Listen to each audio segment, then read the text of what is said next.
Hey, what's going on? You're hanging out with the Rockman, and I am down here at Osheaga with Aaron from Awolnation. What's going on, man? Not much. We want to make sure that's 6 inches away. 6 inches? Yeah, that's what the girls just said, so don't quote me. I don't know what that means, but...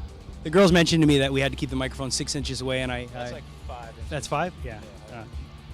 Six inches for me, I don't know anything about 6 inches. I don't think I ever will. Not about 6 inches? Not about, I know a bit about music. We were talking, you're from LA. I am. And we have a couple of friends in common because I used to really like this band. I still do, this band called Hotwire, and you're friends with some of those guys. Yeah, we came up in the same area, and then the bass player, Chris Strauser, is still to this day one of my best friends. We talk almost every day and surf together, and he's been out on the road with us as well. We took him to South Africa, and he filmed a bunch of documentary stuff for us out there, and he's continuing to do amazing stuff. He's in the commercial industry, doing camera work and just doing a great job. So now everybody knows about Chris, and that's a good thing. I'm promoting. It's all about Chris Strauser today. Well, let's put the focus back on you. You guys have had a pretty good wave of success in the last little while. Are you having a good time? Yeah. You enjoying it? Yeah, of course, yeah. It's just nice to finally see a lot of hard work pay off and see that, human beings are relating to the lyrics and, the sound that I created, I guess. And, because as you know, and we both know, you can work really hard on songs, put them out, and no one gets to hear them. Or, it could all crash down easily. It's not always you get a record deal and just blow up or whatever, So it's been a long struggle to get to this point. And so I'm real grateful for the struggle, and I'm very blessed that it happened now and not maybe earlier in those times we were speaking of, because I don't know if I would have handled it properly, and maybe would have like 3 different kids from different moms and a drug problem. So I got through all those issues, and now we're here. And I think what comes with age and experience is a certain amount of grace that you can apply to this success and take it in stride and really appreciate it and savor it, right? Absolutely, yeah. You've been in Montreal before? Yes. What do you think of this festival? Well, this is, I'm only an hour into the experience, and the catering was like, I'm sure that's what every guy you're going to talk to is going to bring up, but, we played every festival pretty much you could play, and so that was the best catering experience maybe of my life. It was pretty wild. And I ate at like 11 in the morning, so we'll see. But I didn't eat too much because we got to play at 3:45.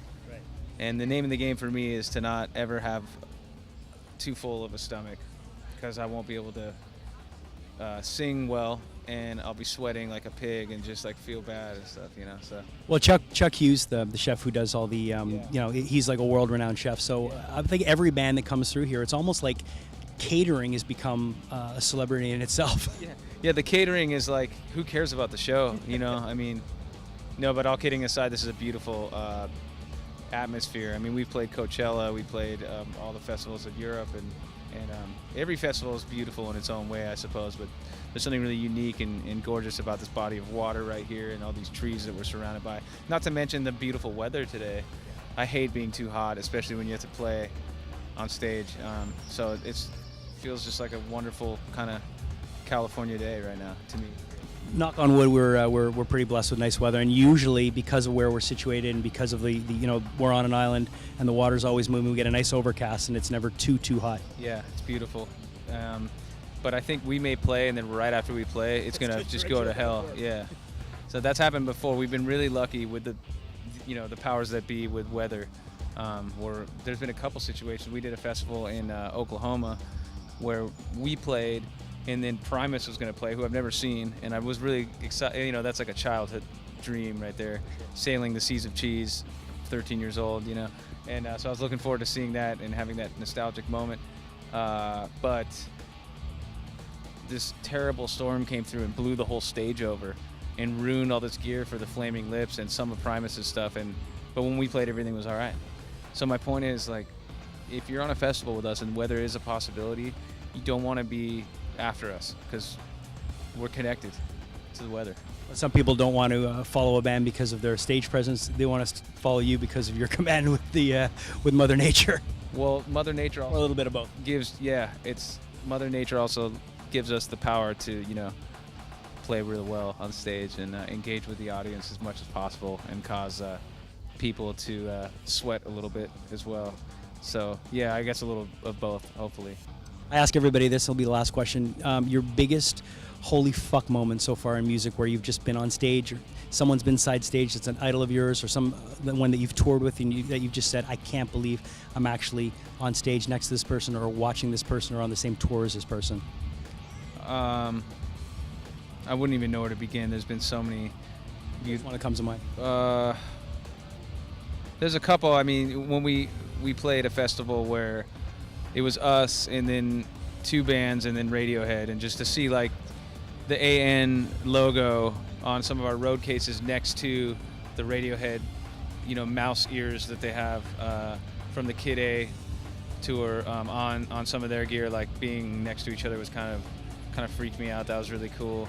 And there's just been a lot of cool things that have happened. I grew up loving Weezer a lot, and we became good friends with those guys, so that's been a beautiful thing. We've even talked about collaborating on a couple things, and yeah, there's been so many things. It sort of starts to feel like I'm bragging though when I go down the list of all that. I hear you.